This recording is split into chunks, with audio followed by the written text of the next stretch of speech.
Namaste friends, Sarvesham Swagatam.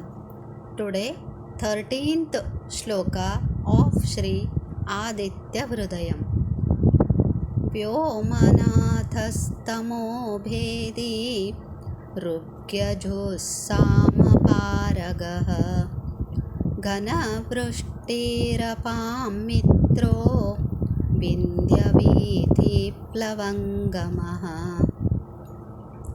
The god sun is Vyomanatha, Lord of the sky. Tamobhedi, who destroys darkness.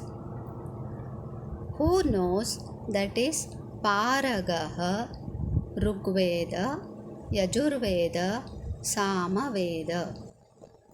He is the friend, Mitra of Ghana, clouds, Vrishtihi, rain, Apam, water.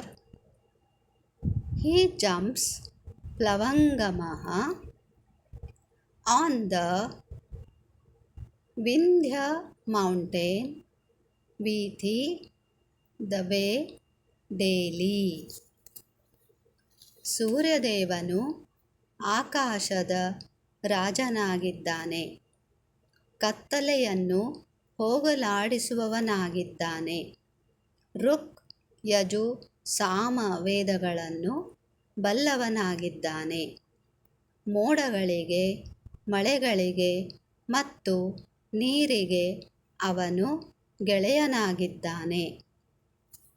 ಅವನು ನಿತ್ಯವೂ ವಿಂಧ್ಯಗಿರಿಯ ಮಾರ್ಗದ ಮೇಲೆ ಪ್ರಯಾಣಿಸುವವನಾಗಿದ್ದಾನೆ. ಧನ್ಯವಾದः. Thank you.